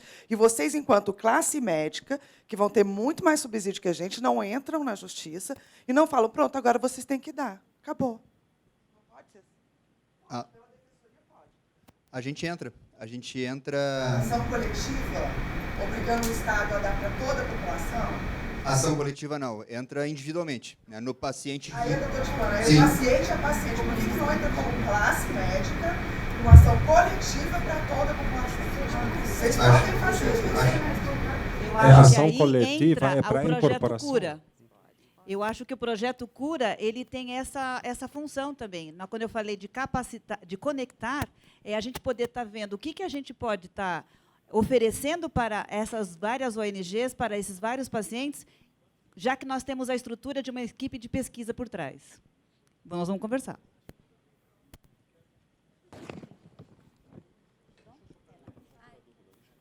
Desculpa, só para tirar dúvida da senhora, o medicamento é registrado? Então não ok. é registrado para o uso, como já se sabe que tem um resultado muito melhor quando é metástase. Né? Ele não pode ser usado para o câncer metastásico. Ele pode explicar melhor que eu, porque eu não sou médica também, não sou paciente, não sou nada, eu só sou ativista mesmo. E eu acho que está errado. Se vocês sabem, vocês, enquanto classe médica, já sabem disso, vem aqui, já segundo ano que eu estou no TJCC, e você não é o primeiro médico que me fala isso. Por que vocês não entram na justiça? A Defensoria Pública está aí para vocês também. Vocês têm que apoiar a população também, entendeu? Posso responder uma coisa? Infelizmente, a gente vê exatamente o contrário. Nós vemos aqui em São Paulo uma resolução da Secretaria de Saúde, 83, proibindo os médicos da rede pública prescreverem procedimentos fora dos protocolos clínicos e, pasmem, o CREMESP sendo a favor. E quando a gente espera do Conselho Federal uma posição, faz 9 meses que a gente aguarda isso, até hoje nós não tivemos. Eu acho, sim, que a gente precisa provocar a classe médica, porque precisa tomar uma posição dessa. Além do que, uma resolução dessa fere amplamente o Código de Ética Médica, onde diz que nenhum estatuto, nenhum regimento de instituição pública ou privada pode limitar o direito do médico a exercer plenamente e livremente a medicina, mas não é o que acontece. Então, lá na Defensoria até a gente colocou isso também, assim, que o servidor público ele teria outras formas, administrativamente, por exemplo, de fazer isso. Só que eu não estou falando para fazer como servidor público, eu estou falando você, como cidadão, formado em medicina. Se você sabe que existe um medicamento que vai ajudar a população, que já é usado no mundo inteiro, que já é aprovado no Brasil, por que vocês, sei lá, o CFM... Por que não entra? Entendeu? Por que não obriga o Estado? Vocês podem fazer isso. Eu tirei essa dúvida. O defensor falou que vocês podem fazer isso. E é muito melhor do que a gente, enquanto paciente, porque paciente sempre vê o interesse único, não o interesse coletivo. Acho excelente, acho interessante o teu desafio e, de fato,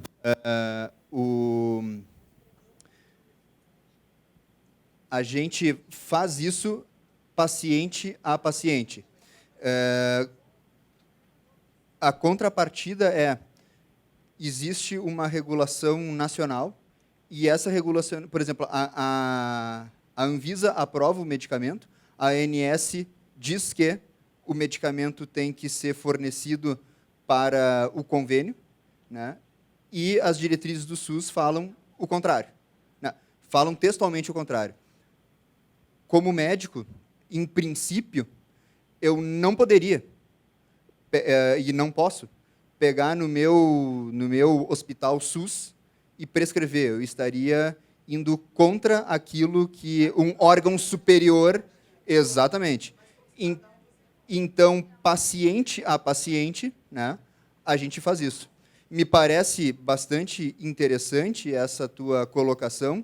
Foi feito alguns movimentos, eu pessoalmente não participei desses movimentos, de via Conselho Federal de Medicina se chegar nesse objetivo, que era o que teria que ser, né? Ainda não aconteceu, mas eu acho importante que seja trazido esse tipo de questionamento para que, exatamente nesse contexto de médico-paciente e todo mundo junto, batalhando por aquilo que, sem sombra de dúvida, é o melhor a ser oferecido para o doente. Eu acho isso muito importante. Eu vou ter mais 2 perguntas, mas eu gostaria de realmente alertar algo que vai acontecer amanhã, que acho que muitos estão vendo, sobre os julgamentos que estão no STF e que podem realmente acabar com a esperança de muitos pacientes.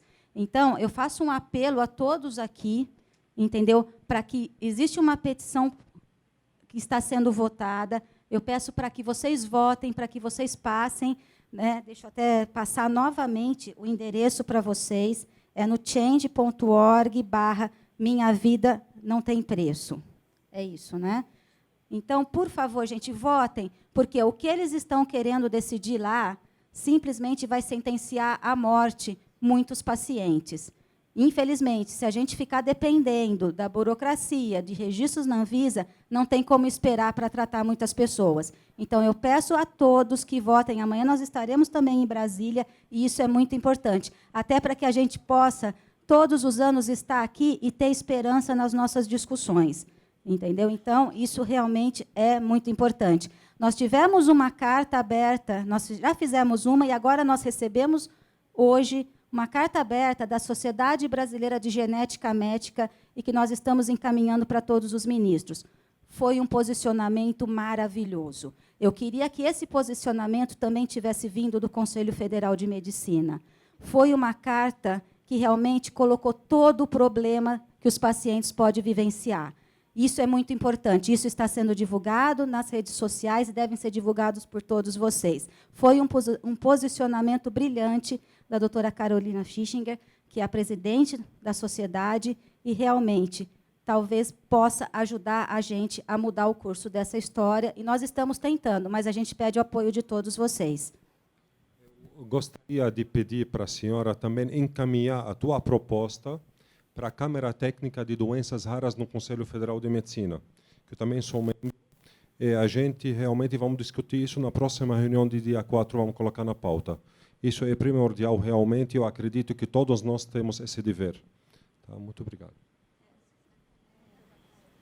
Por favor, agora você pode falar. Eu queria perguntar para Cacilda, do Conselho Federal, como que, no caso que ela colocou, de uma ação judicial em que o médico, acho que o médico se sente lesado, o especialista, pelo parecer do perito, como é que ele pode acionar o conselho? Como é que funciona para ele conseguir um apoio nesse sentido? E quando isso acontece muitas vezes, como se faz para acionar o conselho nesse sentido? Qualquer paciente que se sentir lesado, ele pode recorrer na ação pericial, ele recorre administrativamente, ele pode recorrer também ao conselho. O conselho ele não tem uma ação pericial, ele vai avaliar a conduta desse médico perito, se ela foi antiética ou não.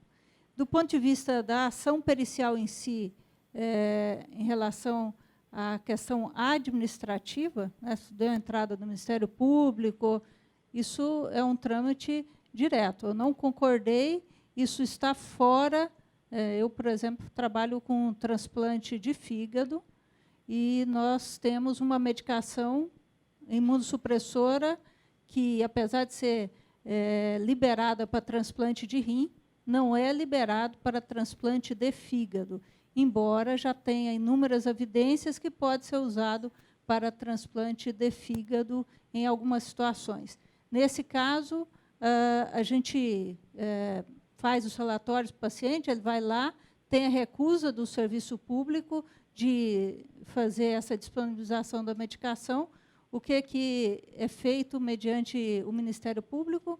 Ele pede um parecer de um especialista ou utiliza-se de algum tipo de literatura que já foi, por exemplo, várias medicações que vocês estão referindo aqui, às vezes já foram até analisadas pela Conitec, que é um órgão do Ministério da Saúde, que faz essas avaliações, que tem membros tanto da sociedade civil como membros do Conselho, membros da Anvisa e membros do Ministério da Saúde que fazem essa avaliação e fazem a sugestão para o Ministério de ser ou não aprovado esse tipo de medicação novo que vai ter benefício para a sociedade.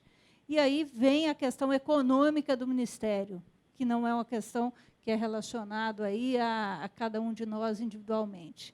Então, quando eu não concordo, como médico, tendo a minha prescrição recusada por um perito que não é especialista, eu faço uma nova solicitação pedindo uma perícia naquilo de um especialista, e isso aí é feito mediante a solicitação do paciente. Com relação à questão da... Desculpa, nós temos ainda só 3 minutos, ainda temos mais uma pergunta que eu gostaria de passar. Não, pode continuar, é só para... É só para responder a questão de por que os médicos não entram mediante uma solicitação do próprio Conselho Federal de Medicina. Eu acho que os médicos, eles fazem parte da sociedade civil. Eles entram, sim, eles participam de várias... ele é um órgão regulatório, o Conselho Federal, que participa lá na Anvisa, participa do CONITEC, monta essas câmaras, como a de doenças raras, procurando algum tipo de solução que possa beneficiar toda a sociedade. Essa solução não é simplesmente chegar lá e falar assim, não, tem que aprovar tal medicamento. Não, nós precisamos achar uma solução que não seja só para tal medicamento. Essa solução seja uma solução para a sociedade brasileira. Mas, infelizmente, o nosso ofício está 9 meses lá com relação a essa ilegalidade da Resolução 83, e, até o momento, não tivemos, infelizmente, uma posição adequada do Conselho Federal. E eu clamo aqui para a senhora tentar rever isso, por favor. Boa tarde. Eu trabalho na administração do Centro de Oncologia, e o trastuzumab está liberado já para 8 ciclos, se eu não me engano, né, doutor? Para o tratamento de mama. Mas eu sempre me questiono por que a gente não pensa na sustentabilidade, porque a judicialização vai acabar falindo todo o sistema, porque cada um, quando orça, no momento que esse tratamento não está previsto em APAC, né, não está previsto pelo SUS, cada um orça como para o seu bel prazer. Então, é óbvio que tem gente que superfatura e tem outros ganhos por trás. Então, a sustentabilidade de entrar um tratamento desse, porque o trastuzumab entrou, e quando ele entra sozinho como monoterapia, ele entra com um pagamento de R$ 34. Aí eu me pergunto quem é um processo posterior ao que se está falando agora, quem define isso, em que momento que se dá, que pensa que os hospitais, com o nível de exigências que se tem para ter uma clínica, com todas as terapias, com todos os profissionais envolvidos, vai ter uma sustentabilidade de tratamento com R$ 34. Para quem é a pergunta? Para quem é a pergunta? Eu acredito que vai ali para a Anvisa ou para... Nosso tempo já está esgotado. Eu só queria que fosse bem rápido, porque já estão me puxando a orelha aqui. Me desculpem. É porque isso realmente não é da competência da Anvisa. Isso é Ministério da Saúde, essa questão de incorporação. Então, assim, realmente a Anvisa a Anvisa não teria como responder. Na verdade, seria a CONITEC. E eu te falo uma coisa, com relação ao que a própria doutora Clarice falou, a própria sociedade, as associações podem entrar com esse pedido junto à CONITEC. Então, eu falo para que todos aqui não esperem que o laboratório entre, e entre como associações, a gente pode ver o que dá, se vai ser aceito ou não. Mas eu ouvi isso da própria Clarice Petramalli, né? Bom, gente... Eu era incapaz de administrar, se não sabia... Não, realmente, eu acho que não dá para administrar, mas talvez não tenha alguém competente aqui para falar sobre esse assunto. Gente, infelizmente, eu acho que o assunto está no calor, mas nós vamos ser despejados dessa sala, e eu gostaria de agradecer muito a todos vocês, né? Eu acho que foi muito produtivo, muito esclarecedor. Obviamente, a gente não saiu com todas as respostas, mas eu gostaria muito que a gente pudesse realmente estar sempre crescendo nesse debate e trazendo novas soluções. E não esqueçam, por favor, de assinar a petição. É de extrema importância para a vida de milhares de pacientes. Por favor, muito obrigada. Obrigado.